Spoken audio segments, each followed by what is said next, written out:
dando início ao nosso seminário sobre ufologia esotérica, nós vamos falar agora, no início desse nosso seminário, sobre a natureza espiritual e transcendental dos seres extraterrestres. Muito bem, deixa eu só.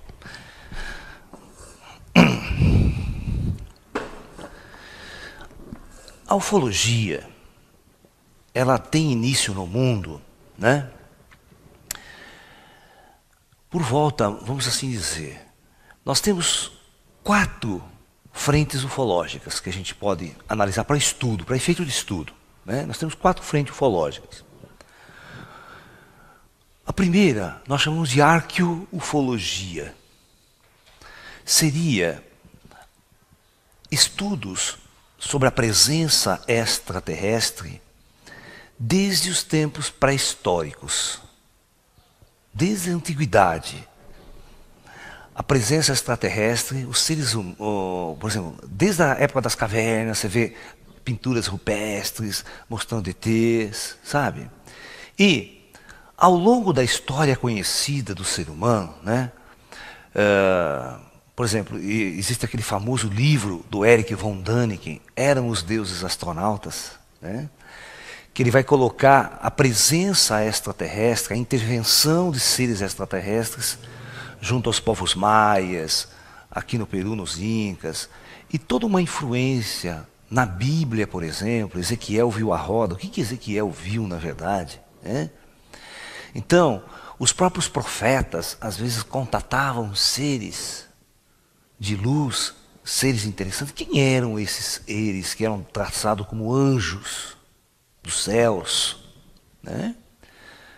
Quantas dessas influências não poderiam ser de inteligências avançadas que sutilmente interfeririam, né, no rumo de nossa civilização, dando informações, passando orientação para a jovem humanidade? Então essa fase de estudo, de levantamento desses dados todos, tendo uma visão, vamos assim dizer, ufológica, né, se chama arqueoufologia. Arqueologia com ufologia, né? A própria palavra ufologia, ela já está hoje meio desgastada e não traduz realmente o verdadeiro significado daquilo que a gente está buscando hoje, né? Por quê? A palavra ufologia significa logia dos UFOs, o estudo do UFO. UFO é uma palavra, é uma sigla utilizada pela Força Aérea Americana que significa objeto voador não identificado, né? Então, essa sigla já era usada desde a Segunda Guerra Mundial, quando os caras começaram a usar radar, avistamento nos céus, vinham objetos, não conseguiam identificar, falavam, é um UFO, né? Objeto voador não identificado. As primeiras manifestações interessantes de ufologia, que vai corroborar, inclusive, com a visão que eu vou tentar passar sobre os extraterrestres, é um caso muito interessante. Durante a Segunda Guerra Mundial, nos tempos modernos, então a arqueufologia, na verdade, ela vem até 1947 aproximadamente. Então a arqueufologia é a primeira frente ufológica. Ela vai até 1947 oficialmente. Tá ok? Oficialmente.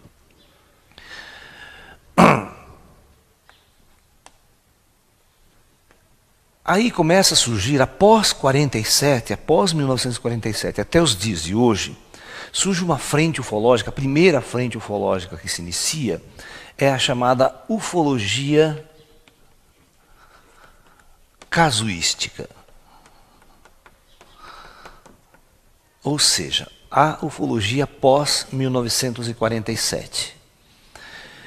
Porque em 1947 surge um avistamento ufológico em Washington, nos Estados Unidos, nos Montes Rainier. Um piloto civil, né, no monomotor, estava auxiliando buscas de um avião que tinha perdido naquela semana, que tinha caído nas montanhas. Quando ele avista uma esquadrilha de objetos luminosos, muito interessante, de 9 objetos, no qual ele relata para a base como sendo flying saucers.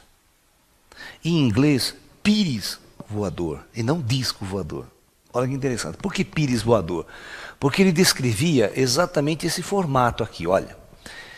Ele dizia que era exatamente como um pires, né, com uma xícara emborcada, sabe, sobre esse pires. A xícara virada de ponta cabeça no pires. Então essa é a visão dos objetos que ele viu, né?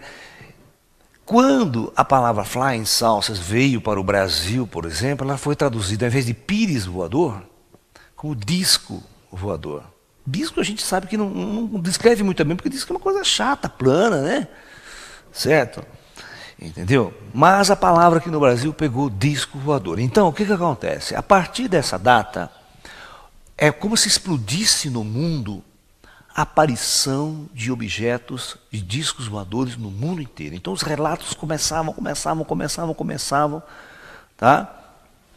E aí, entidades oficiais, governamentais, começaram a se interessar muito por esse assunto, a pesquisar, a estudar e, né, e levantar dados. Nos Estados Unidos, um grande projeto da Força Aérea, que foi denominado de projeto Blue Book, ou Livro Azul, né, que reuniu um grupo de cientistas interdisciplinar para analisar toda a casuística ufológica que estava ocorrendo no mundo, e principalmente nos Estados Unidos. Então, eles reuniram físicos, meteorologistas, tal, uma série de cientistas, e os investigadores da Força Aérea faziam pesquisa de campo. Eles iam lá, se tivesse fotografia, tudo que pudesse reunir dos casos que tinham ocorrido, trazia para essa comissão sentava, analisava os dados e dava um parecer. Não, o cara viu Vênus. Não, o cara viu um negócio assim. Tá?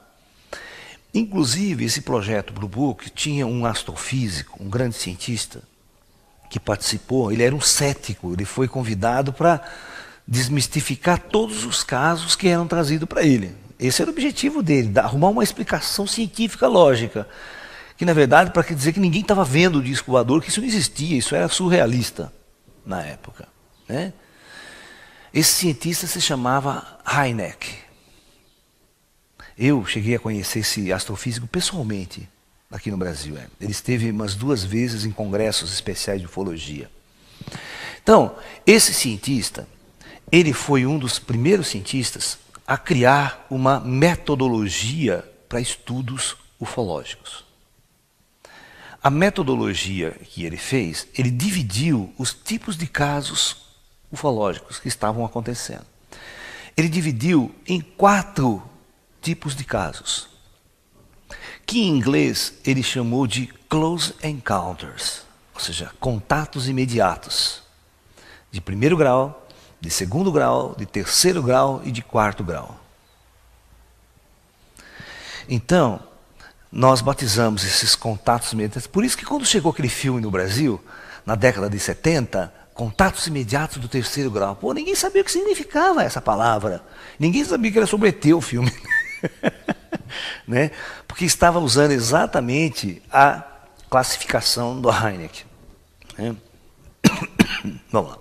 Então, quando ele chamava de CE1, contatos imediatos, close encounters, né, do tipo 1, era simplesmente o avistamento de uma luz estranha no céu, fazendo movimentos em zigue-zague, um objeto que era visível assim a mais de 500 metros de distância, ou no céu, que o indivíduo ficava com dúvida se era algum objeto humano, se era avião, se era balão, mas que de repente não tinha asas, aquela coisa muito diferente de um avião, e fazia movimentos rápidos, tal, ou passava muito rapidamente.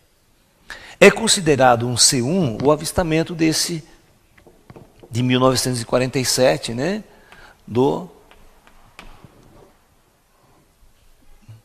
que é exatamente o início da chamada ufologia da era moderna, vamos assim dizer, né? Então esses avistamentos no céu, distantes, é chamado de contatos imediatos do primeiro grau. Agora, um contato imediato do segundo grau,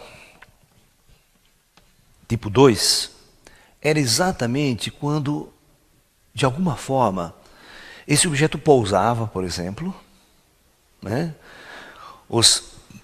As pessoas, os contatados descreviam, olha, viu um disco voador, pousou ali e tal. Então os cientistas iam até o local, verificar marcas deixadas no chão, de sapatas, queimadura. Nós tivemos uma experiência aqui em Limeira. Eu tinha um grupo ufológico aqui em Limeira, que nós ficamos num sítio durante um tempo, num local, fazendo experiências ufológicas, vigílias, um trabalho por mais de 1 ano e meio. Né? E nós tínhamos um contato psíquico com seres. Né? E é interessante que esse grupo se reunia todos os finais de semana, nós reuníamos num sítio. E durante esse 1 ano e meio, só os contatos psíquicos sensitivos contatavam e a gente passava essa informação para as pessoas, eu e outros sensitivos do grupo. Nunca ninguém viu uma luz no céu. Nunca. Ninguém do grupo. Nunca. Só psíquico. Nós reunimos todos os sábados e domingos. Vinha gente tudo quanto é lado, tal, e a gente ia para um sítio que a gente tinha e a gente ficava lá. Chegava, vinha 80 pessoas, 70 pessoas, era um absurdo, vinha muita gente. E as pessoas, elas vão se cansando com o trabalho, era um trabalho muito intenso, todo final de semana. Então, eu só sei que a gente chegou a um determinado momento que a gente resolveu parar, terminar o trabalho. Né? Então, isso foi num sábado. Nesse sábado, a gente encerra os trabalhos. Não vamos mais. No sábado seguinte, deu a maior onda de aparição ufológica na cidade de Limeira. Tem reportagem na revista UFO, saiu na Globo, na TV. Não, vai escutando. Os UFOs invadiram a cidade, luzes, todo mundo reportando, a polícia, tal. Veio os investigadores da revista UFO, que fez uma matéria especial. E o importante é que eles pousaram num terreno baldio na cidade e deixaram a maior marca no chão, queimadura, o capim tudo revoltado, com as marcas da sapata perfeita. Vocês não têm noção. Em 92 parece que foi, tá? Não lembro a data certinha. Eu tenho um artigo, a gente tem um artigo tudo da revista UFO e tal. O repórter que fez todo o levantamento, a matéria para a revista UFO, entendeu? Mas foi um negócio muito louco. Os caras queriam morrer, o pessoal do grupo, né? Onde se viu? Eu falei, tá vendo? Vocês não acreditam, precisa de coisa material para vocês acreditarem, né? As pessoas estão muito na matéria e tal, né? Então, mais para frente a gente pode discutir esse caso com mais profundidade, para você ver que é um barato. Como que a gente provocava realmente um contato com essas inteligências. Então, o contato de segundo grau é quando deixa marcas físicas. Queimadura no chão, e se pode verificar que ali esteve um objeto real, né, e não terrestre. Então, ok? Tudo bem. Um contato de terceiro grau, de terceiro nível, é um contato físico com o tripulante da nave. Ou seja, a nave pousa, você está ali na situação, vê a nave pousar, e de repente sai daquela nave um ET, um tripulante que vem trocar umas ideias com você. Às vezes não. Pode ser assim, você pode só ficar escondido vendo o ET andando em volta da nave e tal, aquela coisa toda. Certo, a gente chama que quando você avista o tripulante já é um contato de terceiro grau. E pode acontecer de o ET descer, você está aqui, ele vem trocar umas ideias com você. Oh, como é que vai? Você está bom? Olha, vim de longe. Né? Visitar vocês aqui, esse planetinha legal, tal, pá. Então esse contato fora da espaçonave é chamado de contato imediato de terceiro grau, que foi o tema do filme. Né? Exatamente porque no filme nós tivemos aquela cena final. Aquela cena final do filme, pousa a nave, todo mundo ali, os ET saem da nave, né? Então, esse é um contato de terceiro grau. Todo mundo vendo ET, né? Aquela coisa, né? O Spielberg é né? Ou seja, eles fazem um filme como se o ET fosse um bicho, sabe? Eles têm uma visão do ET como se fosse algo intangível, intocável. Na verdade, se vocês conhecessem o ET é uma figura que ele sairia da nave e abraçava todo mundo. Não ficava naquela aquela puta mística, não chegue perto de mim. Né? É que não é o momento para a humanidade ainda, mas que existem muitos contatados que o ET senta, conversa, abraça, como se fosse uma pessoa comum, isso é que tem. Tá? Na casuística internacional, não vamos chegar lá.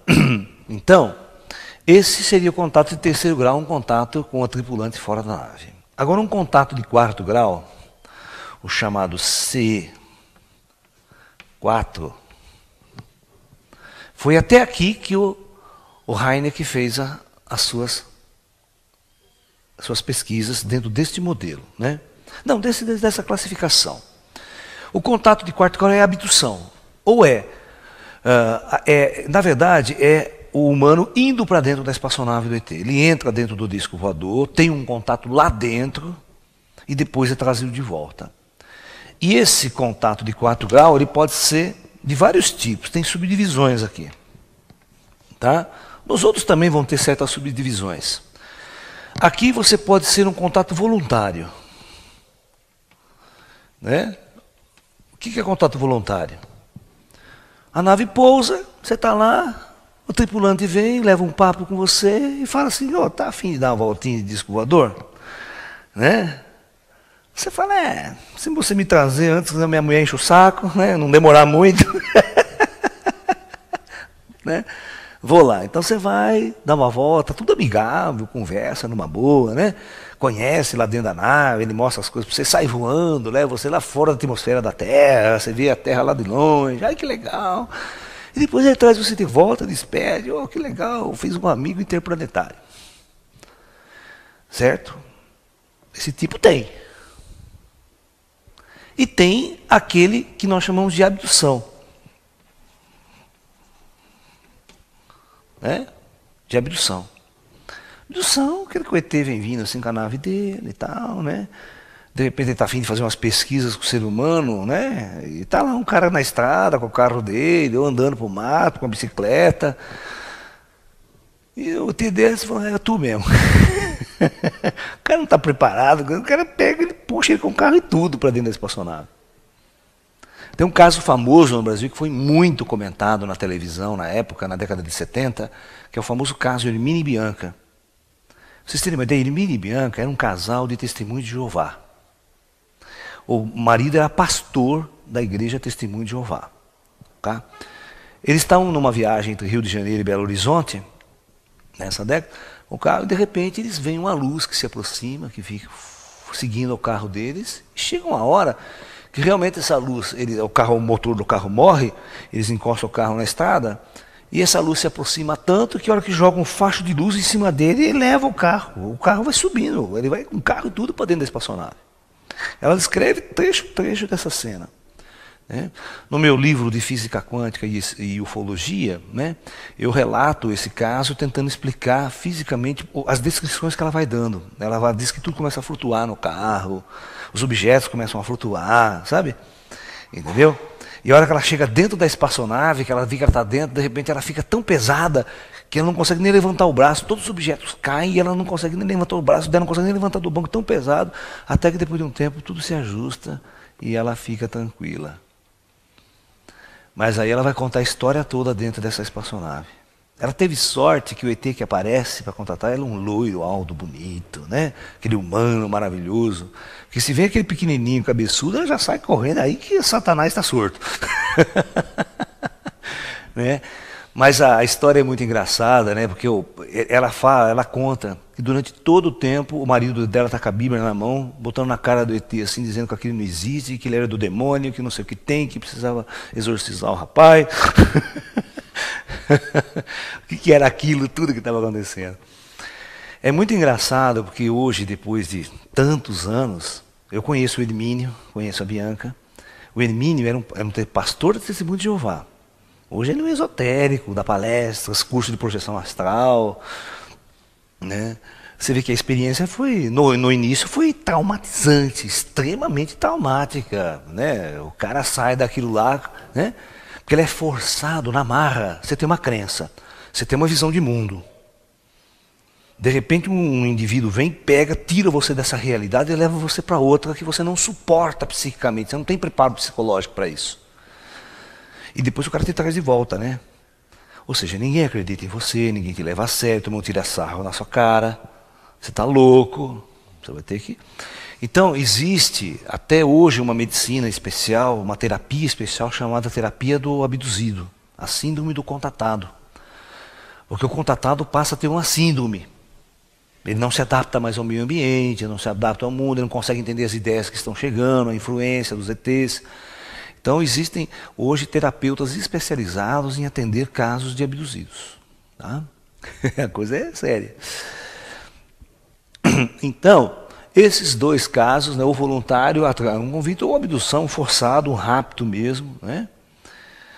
Você está entendendo? Até tem o Buddy Hopkins nesse filme, nesse livro dele, Intruders, que tem até um filme chamado Intruders, vocês podem assistir. Ele relata que ele calcula que existem mais de 5 milhões de abduzidos no mundo, tá? Um número sempre absurdo, de abduzidos mesmo, pessoas que são levadas sem a vontade. E ele diz que os ETs têm uma habilidade tão profunda de manipular a mente das pessoas que ele apaga toda a memória do contato, traz o cara de volta e o cara... Existem muitos contatados, né? Por exemplo, um caso típico, aquele caso Fogo no Céu, que deu aquele filme do Travis Walton, né? Esse indivíduo também eu conheci ele pessoalmente, ele esteve no Brasil, né? Num congresso de ufologia, relatando o seu caso. Ele foi um tipo de um contatado, de um abduzido, que volta e não se lembra absolutamente nada. Ele ficou 5 dias com os ETs. E quando retorna, ele não se lembra de absolutamente nada do que aconteceu. Então os ETs têm uma capacidade de manipular e apagar o trauma, tirar o trauma do contato. Entendeu? Então, em muitos casos, às vezes os ETs não querem contato com a pessoa, não querem conversar com a pessoa. Eles querem fazer uma experiência com a pessoa só e eliminar a mente, o espírito que está ali. Ele está afim do corpo, de uma análise biológica, não está afim de conversar com você. Certo? Então, basicamente, a gente tem analisado toda a casuística mundial, a gente tem visto todo tipo de forma como os ETs operam, tudo como eles operam. Isso foi muito importante para a gente entender o modus operandi dessas forças, dessas inteligências na Terra. Né? E é interessante que parava por aqui a classificação. Eu lembro que na época, na década de 80, eu escrevi um livro de ufologia, né, onde o título do meu livro era... Nós temos aí até hoje, né? Tá, o título do meu livro é Ufologia Psíquica. Contatos de 5º grau. Porque aqui é até 4, né? Isso aqui é contato do 4º grau. Então era, na verdade, um CE tipo 5. E eu lembro que quando eu escrevi esse meu livro, um outro amigo ufólogo, matemático, ele fez o prefácio do livro. E no prefácio ele vai falar, olha, é a primeira vez que a gente vê um relato desse tipo, uma informação desse tipo, chegar a esse modo. Ou seja, ninguém tinha relatado isso. Talvez fosse o primeiro livro no mundo a discutir esta ideia. Ou seja, o que era um contato de 5º grau? Seriam todos os contatos a nível psíquico, a nível mediúnico, a nível paranormal com seres extraterrestres. Então aí começa uma outra dimensão do fenômeno UFO. Que até então era só caso material, disco voador, ET, tripulante, certo? Era a visão materialista do ET. Quando nós começamos a trabalhar com essa área, porque eu sempre fui um médium sensitivo, fiquei envolvido com isso, fui estudar muitos outros médiuns paranormais, sensitivos, que também mantinham contatos a nível psíquico com seres extraterrestres, né? Então, nós começamos a entender o seguinte, que na ufologia, os sensitivos e médiuns tinham, né, vamos chamar de paranormais, só para efeito de, ou sensitivos, um nome melhor, né, do que paranormais, porque nenhum indivíduo é paranormal, é anormal, né? Ele simplesmente tem capacidades perceptivas a mais que as pessoas comuns. Então, na casuística ufológica, nesse campo, a minha investigação levou, né, as pessoas a perceberem que poderiam ter contato através da vidência. Ou seja, alguns médiuns videntes, sensitivos e videntes, viam ETs, contatavam com ETs, como se contatassem espíritos. Da mesma forma que ele via, através da sua clarividência, um espírito, um médium kardecista, um médium de Umbanda, certo? Que ele via um espírito, ele também via seres extraterrestres, pequenininhos, assim e tal, que começavam a contatar e a conversar, dizendo que eles iam das estrelas. Então, eles contatavam com seres extraterrestres através, como se fossem espíritos. Isso começou a ter uma nova dimensão na coisa, na ufologia. Através de psicografia. Olha que interessante. O Chico Xavier, um dos mais famosos médiuns, a psicografar a mensagem de espíritos, certo? Com aquele cunho espiritual, escrevia quantos livros psicografados. E essa gama de médiuns que o Brasil tem que psicografa livros. Perfeito? De repente, alguns desses médiuns, não todos, começavam a psicografar ETs. Mensagens extraterrestres. Alguém tinha que dar uma explicação para isso, não é verdade? É? Se você dissesse que eles estavam pirando, você ia jogar no lixo todo o espiritismo. Então todo o espiritismo é louco. Alguma coisa tinha por trás. E aí vai longe. Essas são as mais famosas, psicografia. E aí tinha clareaudição, as pessoas que só ouviam mensagens de ETs, não viam, só ouviam. Porque tem pessoas que não, nem todos os fenômenos paranormais se manifestam ao mesmo tempo, né? Então você vai ter aqui a clareaudiência, a audição, né? A clareaudição. E assim, tinha pessoas que faziam psicopictografia extraterrestre, desenhavam paisagens de outros mundos com ETs e canalizavam, pintava assim rápido. Da mesma forma que o Gasparito pintava Renoir rápido, esses caras pintavam paisagens e imagens extraterrestres.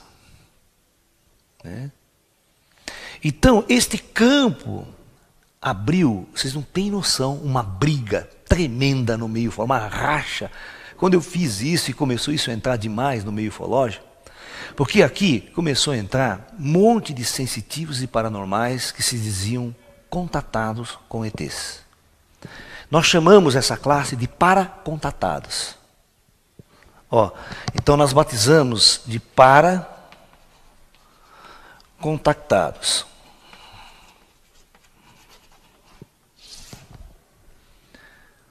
Aí abriu uma ponte para se relacionar ufologia e parapsicologia. Os congressos de ufologia, que até então só era casuística, só reunia aqueles indivíduos que dissem ufologia científica, então eles costumavam chamar essa ufologia de científica também, sabe? Porque o fenômeno tinha que ser comprovado cientificamente e tudo mais. Agora, quando cai neste caso, que você começa a misturar paraciência, a parapsicologia não é considerada ainda uma ciência, ela é uma paraciência, né? Com a psicologia, que também é um negócio extremamente confuso, não existem teorias psicológicas altamente consistentes, todas elas são meio freudiana de um lado, junguiana do outro, reichiana de um lado, né? Rogeriana não sei das quantas, e as pessoas não se entendem nesse meio da psicologia, até oficial científica. E você começou a envolver, o problema é que quando você entra nesse campo, esse campo ele começa a ser mais metafísico do que científico. Então começa a criar problemas. Aí a coisa começa a complicar mais ainda, porque começa a haver uma fusão agora muito grande, começa a aparecer no mercado ufológico, né? Grupos místicos e religiosos.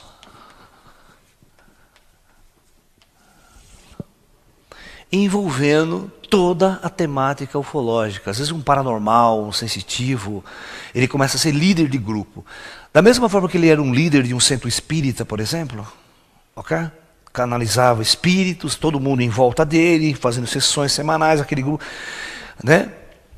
Começaram a surgir médiums, canalizava extraterrestres e constantemente criava grupos em cima daquele... Porque os kardecistas não aceitavam isso, entendeu? A partir do momento que o modelo kardecista, a religião kardecista, espírita, não aceitava, eles tinham que se separar, sair do kardecismo e montar um grupo à parte para começar a trabalhar com canalizações extraterrestres. Perfeito? Aí esses grupos, eles não tinham nada de científicos, eles eram meio religiosos, meio místicos, contatavam com espíritos de extraterrestres, recebiam orientações, canalizações, né? Tá na moda nos Estados Unidos, então, né? O termo era canalização, né? Canalização, ou chamado channelings, né? Channels, os canais em inglês, né? Como na moda, por exemplo, tem uma revista que circulou no Brasil durante muito tempo, nem sei se tem ainda, chama Ama Luz. Tá? Essa Ama Luz era uma revista especializada em publicar, né, mensagens de canalizadores e sensitivos americanos. Eu lembro que depois, numa época, a mesma editora da Ama Luz começou a editar uma revista chamada Via Luz, que era, na verdade, os canais brasileiros. Aí eram só os sensitivos brasileiros, porque a Ama Luz só sensitivo americano. E aí começou a perceber que existiam muitos sensitivos no Brasil canalizando seres extraterrestres, mensagens extraterrestres. Quando isso começou a acontecer com bastante intensidade, né, esses canais, essa ufologia mística, não se tinha, a coisa ficou complicada. Houve um racha. Os ufólogos ditos de linha científica, que são os casuísticas científicas, eles começaram a fazer uma guerra com os místicos, esotéricos e religiosos.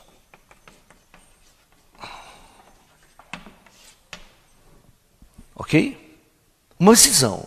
Houve um congresso, para você ter uma ideia, o general Shoa, em 1982, organizou ele organizou dois, o Congresso Internacional de Ufologia. Só que nesse Congresso Internacional de Ufologia, realizado em Brasília, foi uma semana de encontros, vocês não têm noção. Eu fui convidado na época para fazer conferência. Eu tinha na época o quê?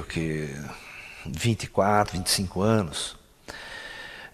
Nem isso.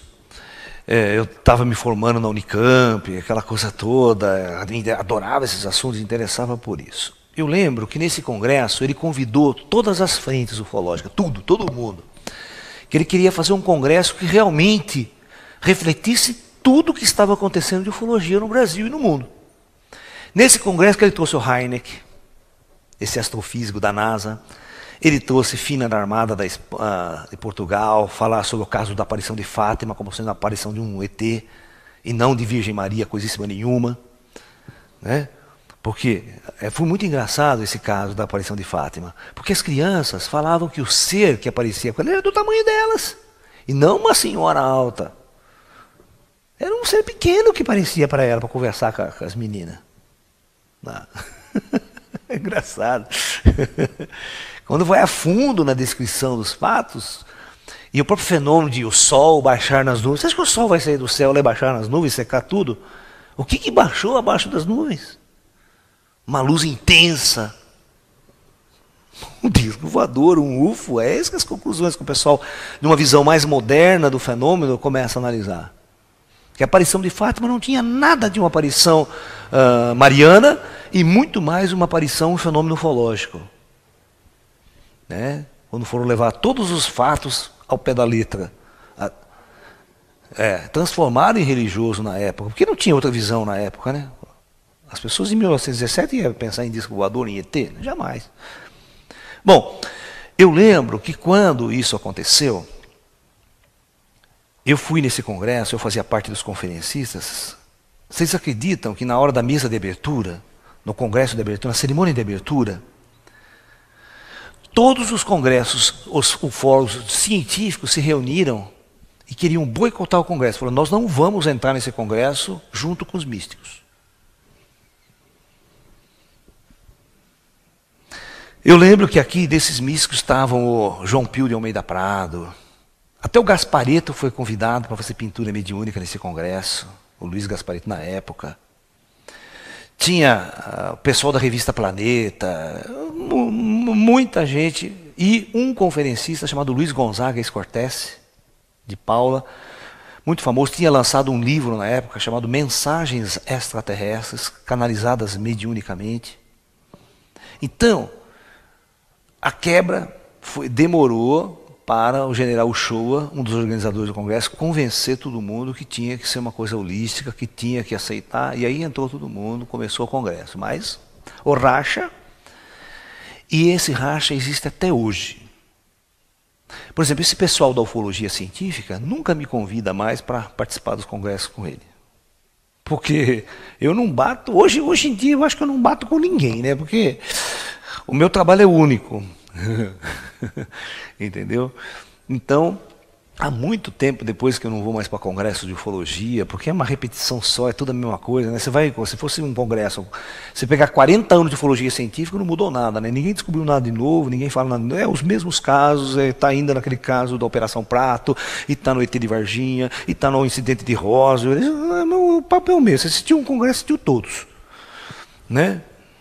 Entendeu? Então, as discussões, eles não têm nada de novidade em 40, 50 anos de ufologia. Né? Então, esta é o panorama que ficou da ufologia mundial. Pra vocês terem uma ideia, vocês já viram aquele movimento nas cidades, às vezes em Ribeirão Preto, em São Paulo tem muito, tal. Vem aquele pessoal tudo de branco nas ruas, um monte de cartazes, chamado Cultura Racional. Até o Tim Maia participou dessa cultura, ele sempre fala, né, cultura racional nos discos dele, você vê nos shows dele e tal. Essa cultura, e se você vê os capos dos livros, tem o disco voador, ET, né, faça contato direto com seres extraterrestres, a propaganda dele é essa, né, tá, racional. E sabe de onde surgiu isso? De um médium de Umbanda no Rio de Janeiro. O fundador dessa cultura racional era um médium de Umbanda, centro de Umbanda no Rio de Janeiro, que passou de um determinado momento a ter umas experiências com seres extraterrestres, que fundou essa linha, esse movimento. Se você for a fundo estudar onde que estão as coisas. Então isso, a ufologia científica, os caras não podiam admitir nunca, né? Era tudo louco, maluco, esotérico, e no fundo, é uma puta de uma confusão mesmo, tá? Eu até admito que em parte os científicos têm certa razão. Porque agora entrou num campo que a ufologia ela ficou mascarada. Você não sabe se o sensitivo está ali, é um louco, é um maluco, ou é um perfeito sensitivo, realmente equilibrado, contatando com ET. Aí você vai ter uma série de indivíduos, aí os caras montavam núcleos nas fazendas, em distante, reunia 1000 pessoas em torno do trabalho do cara. Né? Aí você tinha o trigueirinho, por exemplo, que o ufólogo científico não engole o trigueirinho nunca. O trigueirinho fala que contata seres intraterrenos, extraterrestres e tal. E alguns livros do Trigueirinho, até na capa, né, aparecem aquelas imagens como se fosse um UFO, tal. Aí os ufólogos caem de pau em cima, o científico diz que isso aí não é UFO, coisíssima nenhuma. Né? Isso é uma luz que riscaram, não sei. E a briga foi instalada, a crise, ou seja, foi instalada. Então a ufologia hoje no Brasil, ela está dividida. Tá? Hoje não existe nenhuma organização ufológica no sentido esotérico. O que tentam fazer é uma associação de ufólogos científicos, praticamente dirigido pela revista UFO, essa revista que circula nas bancas, que organiza congressos, ajuda a organizar, né, tal, e ela se diz a única instituição organizada e de cunho científico. Raramente ela vai dar uma abertura para um esotérico, um místico lá no trabalho deles. Bom, resultado. Hoje, a ufologia é assim, cada um para si. A ufologia atual ficou uma ufologia de cada um para si. Ou seja, o trigueirinho é o trigueirinho, é ele. Eu, por exemplo, sou eu. É eu sozinho. Eu tenho minha tese, minha visão, meu trabalho. E pessoas que gostam do meu trabalho e que ficam em torno do meu trabalho. Tem lá o Urandir, extremamente combatido pela mídia, pelo pessoal todo. Ele tem um grupo dele, Projeto Portal, um monte de gente que segue. Então a ufologia é assim, e as pessoas não se unem. Não existe uma coisa comum que possa sintetizar, agrupar as pessoas, não. É cada um por si. Este é o cenário que eu estou apresentando para vocês entenderem, se vocês forem, né, num congresso, se vocês forem assistir palestra de um indivíduo, vem um indivíduo falar sobre ufologia, é ele. Ele não vai falar pelos ufólogos, ele não vai falar por mim, por exemplo, ele vai falar para ele. Então, a ufologia hoje é assim. Se você quiser fazer uma pesquisa ufológica, você tem que estudar todo mundo. E tenha certeza, cada um vai falar uma coisa de um jeito, da forma dele, como ele vê, como ele encara a coisa. Não existe uma unidade teórica, nem teórica. Certo? Portanto, o trabalho que eu vou apresentar nesse seminário de ufologia hoje é um trabalho bastante que reúne a minha experiência na área da ufologia. Certo?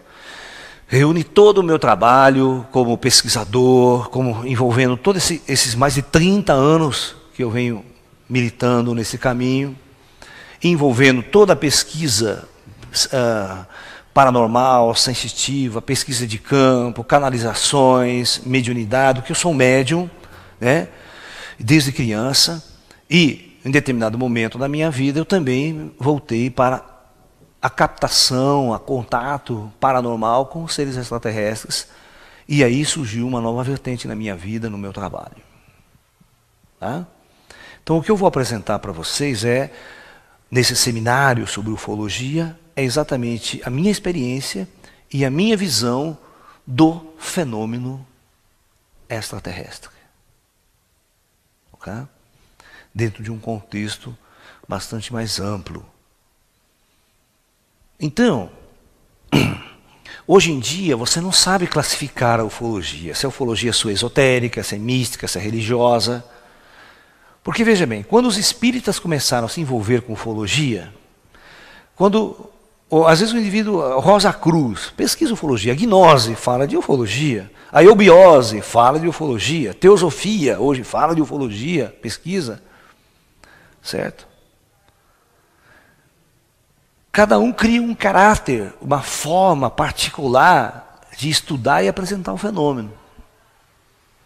Tá? Uma questão muito interessante, para que nós possamos analisar, né, é essa. Que eu vou colocar para vocês agora, vou abordar para vocês agora aqui.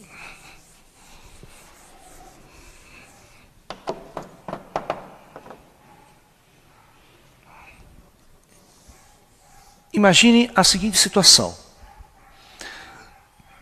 Eu vou colocar desse lado aqui ó, no centro, um grupo de pessoas, eu vou reunir um grupo de pessoas que vai tentar dar uma amostragem de toda a característica do ser humano. Eu vou reunir um grupo que vai ter cientistas, pessoas comuns, céticos, sensitivos, médiuns, paranormais, crentes. Tá? Uma amostragem de todo tipo de ser humano que pode existir em uma sociedade. Judeu, né, muçulmano, todo tipo de ser humano aqui. Vou reunir num grupo. Surdo, mudo, cego. Imagine toda essa amostragem. E de repente, coloco tudo no campo, assim, todo mundo junto. E de repente aqui aparece um fenômeno UFO. Um disco voador aparece no céu. Ok? Diante de toda essa amostragem de pessoas. Então, a primeira fase do fenômeno, nós dizemos que é o seguinte, este fenômeno, ele vai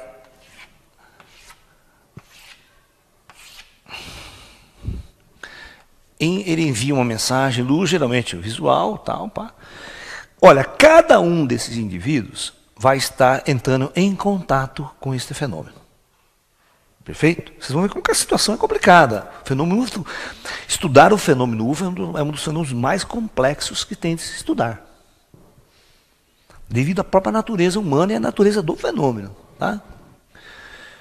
Muito bem. Olha, cada indivíduo vai entrar em contato de uma forma diferente. É a percepção. A primeira parte é como esses indivíduos vão perceber esse fenômeno. Então é a percepção. Ok? Esse aqui é um trabalho chamado Teoria da Informação, que eu usei exatamente para explicar essa coisa. Então veja bem, se esse indivíduo aqui tiver o seu senso comum, olhos, bons olhos, né, ouvidos, ok? Ele vai receber essa informação de um jeito. Imagine se você tem um cego aqui, um cego de nascença. O cego, eu não vi nada, não vi coisíssima nenhuma. E um surdo? Eu vi o bicho, mas não escutei barulho nenhum. Aí você tem, né, um crente, um cientista, um ateu, um judeu, um muçulmano, pega toda a emoção, um espírita, um Rosa Cruz, um gnóstico, tal, tudo bem, muito bem. Agora, segunda parte do processo é como cada um desses indivíduos vai processar a informação que recebeu. Ok? Vocês imaginem que tem um sensitivo e um paranormal aqui que fala assim, olha, eu vi não só aquele objeto, eu vi um ser que saiu lá de dentro, flutuando e veio na minha frente falar comigo. Você tem um outro médium que fala, não, eu ouvi uma mensagem, ele lá daquela nave, ele falou para mim uma mensagem na minha orelha, aqui no meu ouvido. Você está entendendo? Então, primeiro passo, como cada um recebe. Você vê, o paranormal já recebe coisas diferentes. Agora, o segundo problema aí é como cada cabeça, cada indivíduo vai processar a informação. Como que você acha que o cientista vai processar a informação na cabeça dele? De acordo com a sua formação, de acordo com a sua programação mental. Como é que o espírita vai processar? Como é que o Rosa Cruz? Como é que o ateu vai processar essa informação? E o crente, então? O que o crente vai achar que é aquele treco lá? Ele pode processar e dizer que aquela é coisa do demônio, o demônio que está enviando isso aqui para nós. Só pode ser coisa do demônio. E o cientista? Não, é um fenômeno atmosférico. É Vênus que está abaixo ali no horizonte, ou é gases do pântano. Ele vai inventar, ele vai tentar achar uma explicação dentro do contexto mental, psíquico, que ele consegue atingir. Certo? O ateu, não sei dar, meu aí, coisa não sei. Sabe? Então, imagine, né? Como que a informação vai ser processada na mente de cada, o muçulmano, o judeu, o crente. Porque ele vai ter que confrontar esse dado que veio com o seu universo cultural. Aí mora perigo. Pior, agora vamos supor que eu sou, aqui é o ponto, a gente chama de R. Como cada um desses indivíduos vai passar essa informação para frente.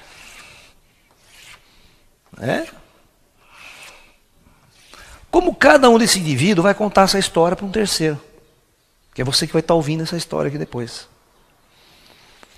Por isso que a ufologia é uma torre de Babel hoje. Por causa disso. Aí eu pergunto, quando você vai assistir alguém falar sobre ufologia, eu pergunto, em quem você vai acreditar?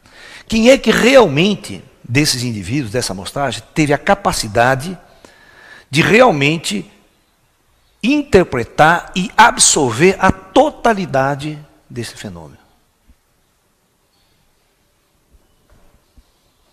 Ninguém.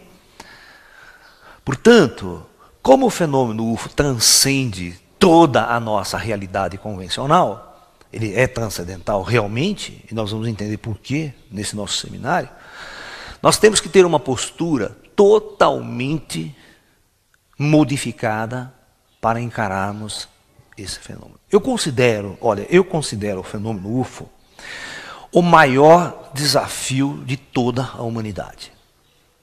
Se você já estava enrolado com o centro espírita, com o espírito, não sei o quê, quando chega nesse aqui então, porque espiritismo, o centro espírita é o beabá, sabe? É o primário do negócio. Desvendar o fenômeno ufológico vai ser o curso universitário e a pós-graduação. No caminho esotérico ou no caminho da formação. Porque ele transcende todos os parâmetros da formação humana, da intelectualidade humana. Para você ter um contato com o ET e absorver a transcendentalidade de todo o processo, você tem que ser muito mais que um gênio einsteiniano. Porque você vai ter que ter a capacidade mental e intelectual para processar essa informação a nível superior. Você vai ter que ter uma capacidade espiritual, religiosa e afetiva extremamente harmonizada e equilibrada para não ficar louco. Você vai ter que ter uma psique sua harmonizada e equilibrada. Não pode ser um cara doente mental, perdeu a mulher, perdeu a esposa, completamente desequilibrado psicologicamente. Para enfrentar o fenômeno você não vai conseguir, você vai ir para o hospital. Vai ficar louco. Entendeu? Então você tem que ser um super homem para ter acesso a esta informação ufológica. Então este é o panorama da ufologia brasileira e ufologia mundial. Ou seja, o fenômeno é tão avançado, ele é tão sofisticado que transcende a tudo o que a intelectualidade humana já conseguiu construir no seu universo interior. Porque dificilmente você tem um homem aqui total, um homem que tem uma mente altamente científica, sofisticada, seja um médium paranormal, tenha todo o conhecimento da religião, das religiões, todos os parâmetros, e possa analisar o fenômeno com toda a totalidade da energia, da profundidade que ele merece. Aí eu venho e pergunto, os ETs são reais ou são espíritos? Qual a diferença entre espírito e ET? Sabe, então, uma vez eu fui fazendo uma conferência em Jundiaí, tinha umas 200 pessoas na plateia, isso aí na década de 80. E eu fazendo as minhas palestras, essa minha palestra, levanta um senhor de mais ou menos uns 60 anos de idade e faz a seguinte pergunta para mim: olha, professor, eu estou achando meio estranho aqui o que o senhor está falando. Eu falei, o quê? Para mim o senhor está confundindo ET com espírito. Eu sou kardecista há mais de 40 anos, cara. Eu sou kardecista há mais de 40 anos e nunca vi falar de ET no centro espírita. Do jeito que o senhor está falando aí. Aí eu peguei ele na curva, sabe? Eu cheguei assim para ele e falei, escuta aqui, meu senhor, que o senhor falou que o senhor é kardecista, né? É. O senhor falou que... E ele falou assim para mim, o senhor confunde ET com espírito. Ele falou isso para mim. Aí eu falei assim, o senhor é kardecista? É. O senhor frequenta o centro espírita toda semana? Toda semana. Então, quer dizer, como kardecista, o senhor acredita na vida após a morte? Acredito. O senhor acredita que quando um indivíduo morre aqui na Terra, o espírito dele vai para o plano espiritual, certo? E o senhor consegue também lá no centro espírita conversar com os mortos, né? Que é um outro mundo. Consegue, isso que a gente faz. Aí eu só fiz essa pergunta para ele. Escuta aqui. Quando... Aí eu perguntei para ele, o que é o ET para você? Ele falou, o ET para mim, né? Tem nada a ver com o espírito. ET para mim é um ser que sai do planeta dele com uma nave, vem aqui para a Terra com um disco voador e vem aqui contatar com nós. Essa é a visão do ET que ele tinha. Aí eu falei, eu perguntei, escuta aqui. Eu vou fazer uma seguinte pergunta para você. E quando o ET morre? Ele vai para onde? Esse seu ET que veio aqui na nave. Será que lá no planeta do ET, quando o ET morre, ele também não vai para o plano espiritual? Quando o ET morre, não tem um centro espírita lá no planeta do ET, que vai contatar com os mortos do planeta do ET? Será que não tem espírito do ET morto? Aí bananou a cabeça do kardecista, que deixou ele completamente, né? Deixou ele completamente confuso nessa sua visão sobre ufologia. Ok? Muito bem. Então, essa história vai dar um gancho para eu começar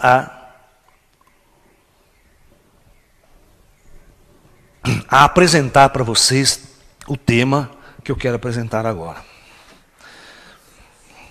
que é a natureza espiritual dos seres extraterrestres. É a primeira abertura de nossa conferência aqui.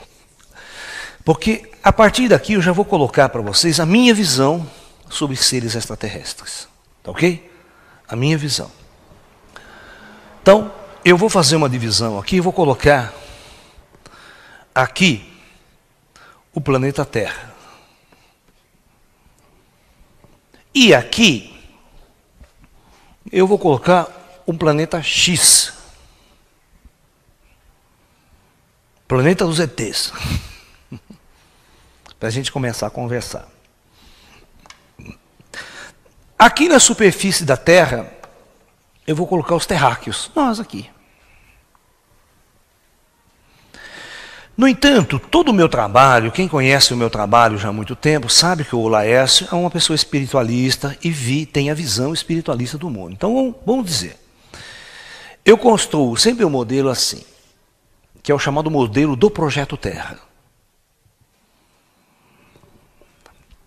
Aqui, no plano espiritual da Terra, então todo o planeta tem o seu plano espiritual. As pessoas, quando morrem, vão para o plano espiritual, e quando reencarnam, voltam do plano espiritual e assumem um corpo material para viver uma experiência na superfície terrestre.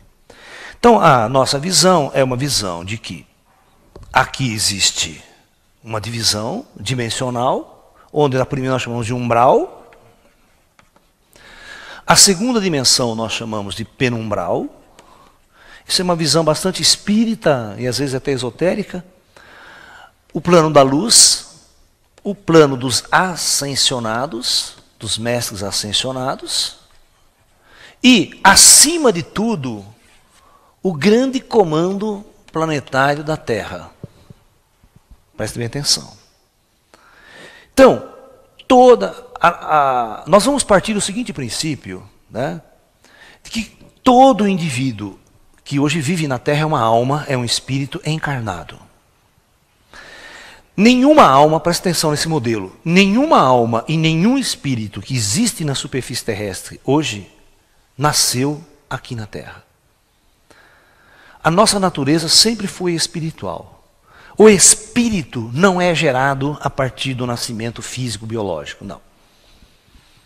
A nossa teoria que eu coloco no Projeto Terra, para vocês terem uma ideia, quem quiser assistir o Projeto Terra primeiro e depois ver esse seminário de ufologia é aconselhável. Porque no primeiro capítulo do Projeto Terra nós vamos falar sobre a origem cósmica da alma humana. Então a alma humana ela vem de dimensões superiores para viver uma experiência na Terra.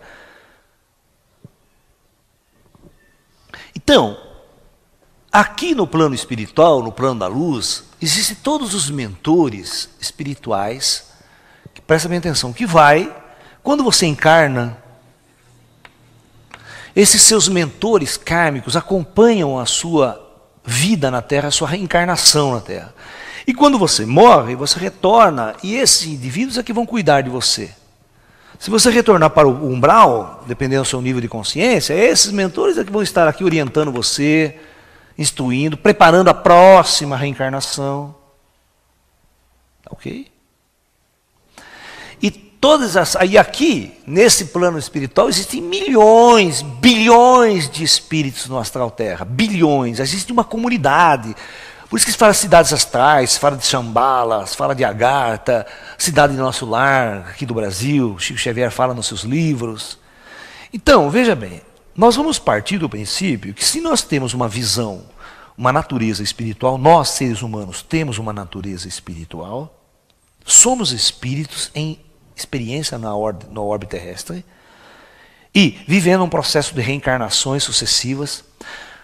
Pela teoria, é assim, você chega vindo de fora. Você chega como espírito, assume para viver uma experiência no projeto Terra, que a gente chama do planeta Terra. Então você chega um dia e faz a sua primeira encarnação na Terra. Sua primeira. Vive uma experiência. Ao morrer, você volta ao plano espiritual. Tudo é avaliado, seus mentores e você... Só que entre uma encarnação e outra, você passa às vezes 100 anos, 150 anos aqui no plano espiritual, na cidade, numa comunidade, uma vida toda, uma sociedade aqui. E aí você volta a reencarnar. Quanto tempo você vai? Então o cara planeja, você, seu mentor, cara, planeja umas 10 descidas na Terra. E à medida que você vai descendo, a programação do projeto kármico de cada um vai conduzindo o indivíduo a um estado de avanço, de evolução, vamos assim dizer. Até que chega o momento que o comando planeja a sua última encarnação na Terra. Sua última, agora vai ser a sua última, você já aprendeu tudo o que tinha que aprender, todas as experiências que a Terra poderia te oferecer, você já vivenciou. Então você vai na última. Então após a última encarnação, ele vai ser um indivíduo ascensionado, ele vai estar aqui. Quando ele está aqui, significa que ele não mais precisa reencarnar na Terra, ele quebrou o ciclo kármico dele. Ele venceu a barreira kármica, cumpriu a sua jornada na Terra, o seu curso já foi completo, já foi diplomado. E tem duas opções para um ascensionado. Ou ele pleiteia uma transmigração estelar, vai embora para a galáxia, para outras dimensões, vai continuar a sua jornada cósmica, ou pode permanecer um tempo. Então, os mestres, os ascensionados, eles podem ter duas opções. Ou eles pleiteiam transmigração estelar, ou eles passam a servir o projeto Terra. Esses comandos que estão aqui, ó, esses grandes comandos, essas grandes inteligências, é que construíram tudo o que você está vendo aqui no Astral Terra. Eles são dotados de alta tecnologia, dotados de grande conhecimento superior, controlam o projeto, toda a organização operacional no Astral Terra. Esses seres, presta bem atenção, usa a inteligência, eles nunca encarnaram na Terra, eles são seres de comando. Se eles nunca encarnaram na Terra, eles não são da... Se eles não são da Terra, eles são o quê? Extra-terra. Extra-terra significa extraterrestre. Olha a terminologia da palavra, do conceito. Nós estamos criando um conceito. Pela essa minha visão, qualquer um de nós que está encarnado neste mundo possui uma alma extraterrestre. O fato de você estar aqui hoje, se você analisar só o lado material, não tem vida após a morte, que é o que a ufologia científica faz, analisa a coisa crua, fria, porque a ciência nunca admitiu vida após a morte, certo? A ciência nunca admitiu vida após a morte. Morreu, acabou, acabou, é cérebro, acabou. Então, não existe nada disso para a chamada ufologia científica, nem para a ciência. Então, a ufologia científica, ela veio ET exatamente como aquele cara falou para mim, um cara que vem do outro planeta. Mas a minha visão não é essa, eu estou passando essa minha visão. Ok? Perfeito? Agora vamos lá no planeta do ET. Vamos pegar o ET aqui, na superfície do planeta. Eu estou dizendo para vocês que isso aqui é uma lei universal. Essas outras dimensões da realidade é a física do universo. Não tem como negar, é a física do universo. Da mesma forma que tem campo gravitacional, aqui na Terra as coisas caem na Terra, se você for na Lua as coisas caem, se você for em Júpiter as coisas também caem em Júpiter, e se você for na galáxia de Andrômeda as coisas caem. A lei é a mesma, é uma lei universal. Por isso que gravitação é uma lei universal. Então eu falo que a lei do espírito e das dimensões astrais é uma lei universal. Então, eu vou fazer a mesma coisa aqui no planeta do ET. Tá? Vou colocar o comando do planeta X.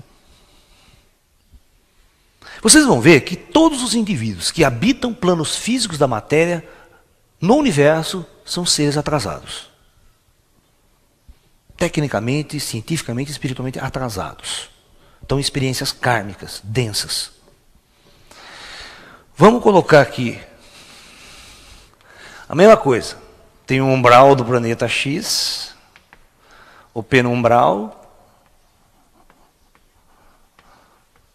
o plano da luz, o dos ascensionados e o comando. Perfeito? Como os ufólogos de linha científica veem o ET? Eles veem o ET assim. Esse cara aqui teve um avanço científico pra caramba no planeta, construiu uma puta de uma nave interestelar, saiu do planeta, veio voando no espaço e chega aqui na Terra para abduzir os humanos. E aquelas velhas babaquices, né? Aquelas babaquices dos ufólogos de linha científica. Vem para roubar gene, vem para cruzar o ser humano com ET, né? Fazer sexo com ET. Tem um monte de bobagem na ufologia científica que dá até medo. Os ufólogos científicos morrem de medo de ET. Porque ET abduz mesmo, né? Ele vem, rapta, faz um monte de exame, larga o nego de volta, lá não, sabe? Isso acontece, isso é real. Os ETs fazem isso. Mas quais ETs fazem isso? Veja bem. Aqui na Terra hoje, presta atenção no que eu estou falando. Aqui na Terra hoje, quem está encarnado está na mais profunda das trevas, não está? O cara nem sabe que tem vida após a morte, o cara nem conhece nada, está mais perdido que segue tiroteio. Ele é um androide aqui, escravizado pelos sistemas sociais, culturais, cada um com aquela cultura, né? Com a sua religião, com a sua visão de mundo, perdido e confuso na superfície de um planeta. Vocês estão percebendo que à medida que a ciência vai evoluindo, que a nossa consciência for evoluindo, para que haja uma descoberta científica muito avançada aqui, primeiro, esses comandos têm que permitir. Ele tem que encarnar a pessoa certa, a alma certa, na hora certa. E não é isso que a gente descobre nada. Por isso que o planeta ficou 5.000 anos aí na dada pedra. No último 100 anos é que o comando permitiu um conhecimento, um avanço tecnológico, encarnando pessoas no lugar certo, na hora certa, com abertura de consciência para fazer descobertas. Mas vocês estão percebendo que a tecnologia, quando ela avança, ela tem que pesquisar a física, tem que pesquisar a natureza, as forças da natureza. Mais cedo ou mais tarde, e você vê que nossos cientistas já estão começando a falar em espírito, né? Física quântica e espiritualidade, já estão... Por quê? Porque não tem jeito, à medida que a física evolui, você estuda a natureza, esse cara vai encontrar o espírito, ele vai encontrar. Ou o próprio plano espiritual vai se defrontar com ele uma hora mais tarde. Né? Ou os ETs vão se defrontar aqui na Terra, vindo daqui. Porque os ETs já estão aqui, sempre estiveram aqui. Muito bem. Então, para avançar, o maior avanço científico que o indivíduo que mora aqui pode fazer é descobrir seu espírito. É descobrir a sua natureza espiritual. Não é sair, pegar uma nave e sair voando para o espaço que nem tonto.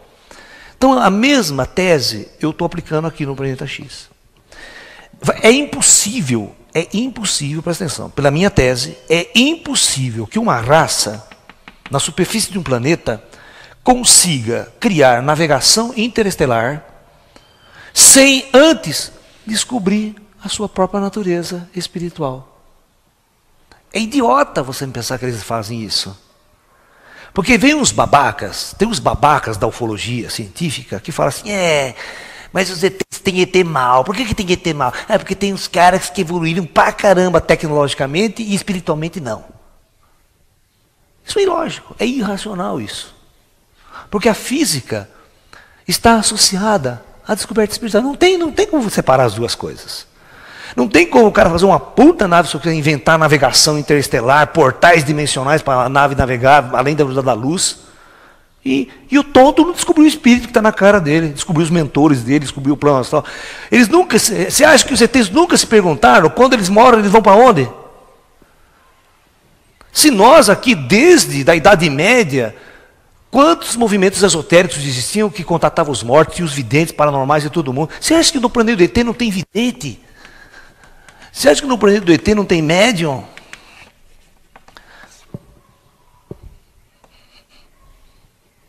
Então eu vou fazer a seguinte pergunta para vocês começarem agora a quebrar a cara. Enquanto esses caras estão perdidos e confusos, e esses estão perdidos e confusos, vocês acham que esses dois comandos aqui já não estão conversando faz tempo? Que estão na luz? Que estão na sabedoria? Com essa visão eu pergunto, quem que é o ET? Quem vocês acham que é o ET que nos visitam aqui? E eu faço a seguinte pergunta, por que esses ETs nunca apareceram em praça pública, pousou sua nave, falou, não vem aqui conversar com vocês?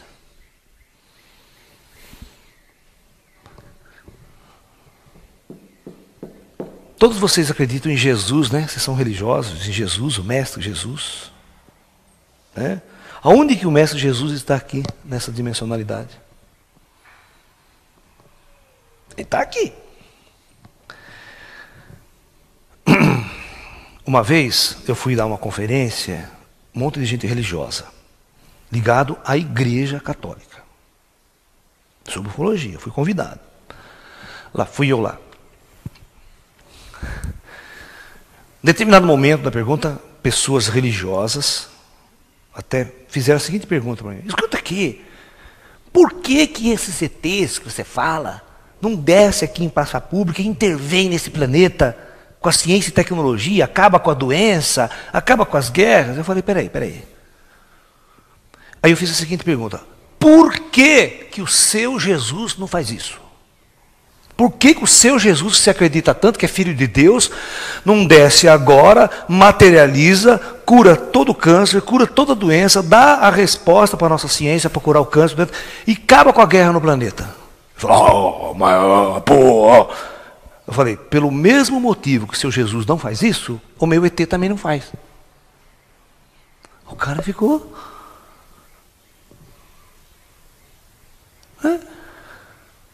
sem saída comigo. Porque eu sou um cara experiente, né, bicho? Cara, vocês podem fazer pergunta que vocês quiserem, que eu tenho saída. Porque eu estou há 30 e tantos anos nesse caminho. Eu sei as perguntas que as pessoas vão fazer. Eu sei o que se passa na cabeça do religioso, daquele. Porque a visão que as pessoas têm de si mesmo e do universo é desse tamanho. Elas não conseguem ter uma visão ampla, assim, sofisticada do universo. Extrafísica. Então, de cara, se você está na superfície de um planeta, você está numa experiência kármica. Porque quem realmente tem liberdade para navegar nas estrelas, sabe quem tem liberdade para navegar nas estrelas? Os espíritos que estão aqui, ó, nessa faixa. Ó. Aqui não. Os ascensionados e esses comandos. Então, aqui há naves de tecnologia, eles viajam. Plano físico. Plano físico é um plano muito denso, usado para experiências kármicas e restritas a mundos.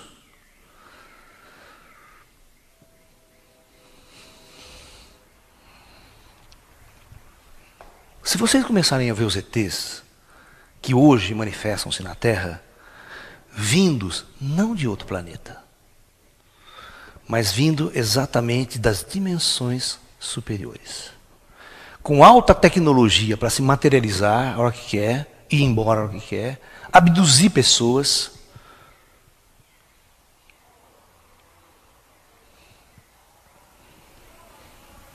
Nesta nossa conferência nós vamos ter um trecho, capítulo, nós vamos falar sobre rápidos e abduções, quais os verdadeiros motivos. Nós vamos falar, existe ET mal? Nós vamos responder essa pergunta. Nós vamos deixar que vocês tirem as conclusões depois que a gente apresentar todas as nossas teses. Porque se você olhar, lembra aquela amostragem? Com a sua cabeça cultural, se você é crente e vai discutir ufologia, você só vai falar bobagem. Você vai colocar na ufologia a sua crença, a sua visão. Você vai falar, tem um demônio, vem aqui, é um inferno na Terra. Pra vocês terem uma ideia, nós fomos fazer um congresso, eu fui convidado para participar de um congresso New Age, até o nome era New Age. Certo? Bastante em São José dos Campos. São José dos Campos, Congresso da Nova Era. E vários conferencistas falando sobre vários temas diferentes, certo? Vocês acreditam que os crentes na cidade fizeram uma campanha na televisão e no rádio para que ninguém fosse nesse negócio, que era coisa do diabo, do demônio, esse negócio de Nova Era, esse negócio de ET, de ufologia? E se acredita que no dia do congresso eles foram na porta distribuir folheto com placa, com faixa, que era, tudo aquilo era coisa do demônio? Agora imagine um cara desse, a opinião dele sobre ufologia, sobre ET. Você está entendendo? Para mim, uma visão de um cara desse é tão absurda quanto a visão de um cientista materialista. Quando um cientista materialista fala, minha visão de ET, eu acho que ET não existe, é tudo bobagem, não existe vida fora da Terra. Inteligente, não. Pode existir bactéria, micro, sabe? Essa visão curta, desse tamanho que o cientista tem também, de acordo com a sua experiência de vida. Porque ele só aprende as leis da física convencional na faculdade e acha que o universo é assim, né? Que não tem mais nada para ser descoberto. A física da Terra, ela está atrasadíssima, é super atrasada. Eu sou físico, eu sei, ela é atrasada pra caramba. É muito primitiva. O homem Malemar foi para a Lua, cara. O homem foi para a Lua numa carroça, quase que não volta para casa ainda. Né? O cara da Apolo 13 quase que morre todo mundo no espaço, né? Não voltam para casa. Por quê? Porque é uma tecnologia babaca, primitiva. Então nós temos que conhecer o nosso lugar. E para entender o universo, gente, nós temos que caminhar muito ainda. Temos que acordar. Perfeito? Então, olha, a minha visão, a natureza espiritual dos ETs. Tanto o ser humano aqui na Terra tem a sua natureza espiritual, qualquer outra experiência planetária, o ET também tem a sua natureza espiritual. O próprio ET vai perceber que é muito mais fácil existir fora da matéria do que carregar esse corpo kármico dele para onde ele for, numa nave, num foguete. É bobagem. Ele vai perceber que é muito mais fácil abandonar seu corpo em projeção astral e sair navegando pelo espaço. Tá? Que o corpo é uma taia, né? É um sistema biológico que depende de atmosfera, depende de uma série de fatores para sobreviver, para existir, né? O espírito já não, ele tem outros fatores muito mais fáceis. Não precisa de atmosfera, pode andar debaixo do oceano, pode ficar no espaço, por aí está legal. Nós temos muito mais graus de liberdade sendo o espírito, o corpo espiritual, do que usando o corpo material. Usando o corpo material é uma prisão, nós somos restritos à superfície de um planeta, né? Perfeito? Então, essa é a nossa primeira parte desse curso que nós apresentamos para vocês, ok?